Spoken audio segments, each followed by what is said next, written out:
Genshin Impact. It is arguably, if not the most well-known gacha game, with the benefit of it running during the original pandemic. As a direct result, it achieved pretty good and widespread success considering most individuals were trapped inside their house, at least depending on where you were from. But overall, we've seen it now into 2 years, going to the third, that the game's reputation has both risen in certain aspects and fallen in others, and the community is a pretty big part of that. So today I want to take the time to discuss, does Genshin Impact deserve all the hate it gets? If you enjoy Genshin Impact content, please consider heading over to the second channel I have, which will be dedicated to Genshin Impact, or just subscribe here, both are fine. With that being said, we're going to take a look at the game itself, and then we're also going to discuss the community, because I do believe the community plays a pretty big role in how people perceive both the game itself and the fandom. Because let's be honest here, you can't really play many games, especially larger ones, without getting involved with the community to some degree. Now, right off the rip, I want to state, I've played Genshin Impact since release. This is my account you're seeing in the background here. And overall, I've made a fully fledged review on the game itself. Go watch that if you haven't already. It will be linked in the description below, alongside the link to the Discord server.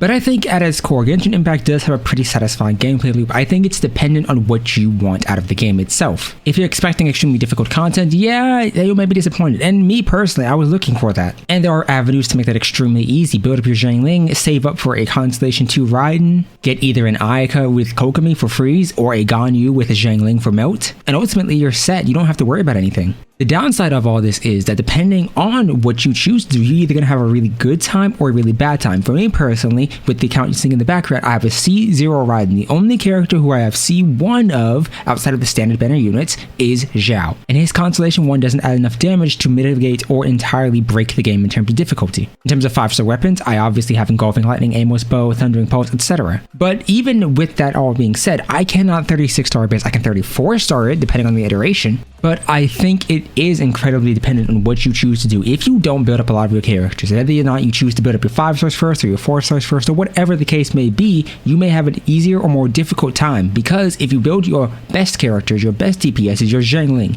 your Bennett, your Ganyu, or Kokomi, or Ayaka, or Raiden Shogun, you're going to clear the game pretty easily. Whereas if you go for comfort characters like Zhongli, like Kokomi, you won't necessarily have to worry about too many things. If you try to spread yourself out really far, you will have variety, and I think that's where Genshin Impact excels at. The variety of the characters mean that yes, you're going to have some that are naturally extremely powerful, but you can still clear with the other characters you want. I personally am going to build up a Razor and Shongyun because I like them as units. And if you're looking just for a game that you can kind of play casually, sure, Genshin Impact occupies that slot. Just please remember to use your resin. Please, I'm suffering as a result of that. I need materials. But the game provides that satisfaction. The community is where it falters at. Genshin Impact is extremely large, and like I've mentioned numerous times, the size of the community works to its detriment as much as it does to its benefit. Yes, new players get into the game. Yes, new players will spend money on the game. Yes, new players will hear about it from their friends, from their family, or see it on YouTube or Twitch or Twitter. But the problem is, not all of those players or new people are veterans to gacha games, and as a direct result, like we saw in the beginning of Genshin Impact, and even for me, this was my first gacha game. Despite how many I play on this channel, it was my very first. And unless you come in with a knowledge that yes, this game does have gacha, yes, the microtransactions are extremely prevalent, you can be thrown off and you can expect more than what you're getting. And remember, it is a free game. And so one thing to consider is you're going to have a player base or a group that is extremely angry with the way the game is monetized.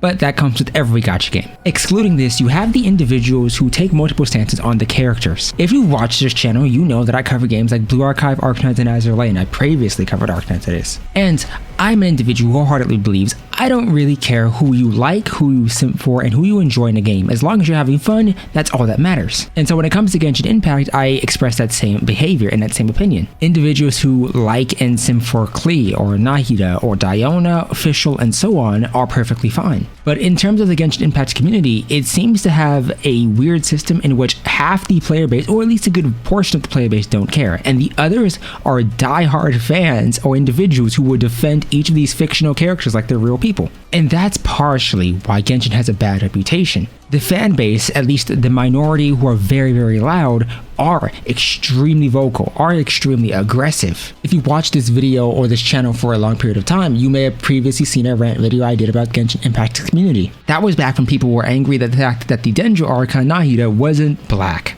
And as a black individual myself, I can personally say I don't care in the slightest. It never bothered me. It still doesn't bother me. I don't really care about any of the skin tones of the characters in this game because I play it for fun and not to worry about my political racial status. But that's a topic for a separate video entirely. I think overall, Genshin as a community isn't bad. I think instead the issue is that the vast majority of people who just play the game and have fun, who like the waifus, who like the characters or the lore, are pretty quiet. When you have a bunch of quiet individuals with a community that's known to be extremely large, and then you have an extremely loud and aggressive minority, that makes the whole community kind of get lumped up and associated with them. Genshin is giant. The fan base is giant. The Discord servers are giants. And so when a group is extremely annoying and extremely aggressive, it actually attacks either content creators or artists or people in general. That group, by extension, is also giant, especially in comparison to other games. So Genshin isn't a bad game. The community isn't bad as a whole, but my god, you are inclined to get some bad interactions. Which is why, if you're looking for a Genshin server, just join mine. You know, we got Genshin players. They're pretty nice. They're pretty chill. They're pretty calm. Join us. But overall, I don't think Genshin deserves the hate that it gets. I think a lot of individuals are in different camps. You have the one group of individuals who just hate it because it's an anime game and they hate anime, or because it's a gacha game and they hate that monetization model. You have other individuals who hate it because they continuously view all the shorter lolly characters as some crime against humanity. You have the third sector of individuals who hate the game just because it's popular, and so on and therefore. I'm not saying that the criticism isn't valid, because there is valid criticism hidden somewhere throughout these groups, and not just the ones I mentioned here, but in others. But I am saying that it's very important to recognize where the opinions are coming from. For instance, you can also understand that people who hate the game, it may just not be for them. They may enjoy a much more casual experience or something very quick to play. Maybe they enjoy tower defense or a top-down shooter, and Genshin is not that. Maybe they don't like the world building or the lore or how slow the game's beginning can be. Or maybe they don't like artifact RNG. That's all fine. But I think that Genshin as a whole gets boiled down to a basic fact of the game's gacha, the game's anime, the community is loud, and also bad. And that gets rid of a lot of the different types of effort. Genshin has amazing music. It has wonderful graphics. You've seen the graphics in different introductions to different videos I've done. I think the community, if you find the one you vibe with most, is amazing. I mean, the resources you have in terms of content creators as well is pretty wide and vast. And it's satisfying to just run around with and explore. I don't have to always worry about resin because I have a bunch of world quests I can do, a bunch of main quests, character quests that I really haven't done and really need to. And so I think Genshin excels in that regard. I just don't think it's given a chance by a vast majority of individuals. So I'd say try it. If you've gotten this far, try it. Give it a shot. If you don't like it, you don't like it. Cool. The game is free. You don't have to put money into it. I mean, I do, but I choose to because, hey, look, I have fun with the game. And otherwise, if I had just bought a brand new game, I wouldn't have played it for as long. I played Genshin Impact for 2 years. It is incredibly rare for me to buy a game and play it for 2 years. So take that in mind as well. If you hate the game and you just hate it and refuse to try it, cool beans. But I do want to clarify, if you're an individual who dislikes the game and has not played it, I don't think it's fair to criticize it because you may turn other people away who may have enjoyed the game. Either way, that's my thoughts on Genshin Impact. If you enjoyed this video, leave a like down below, consider subbing to this channel, the second channel, you know the drill, and I'll see you next time. Goodbye.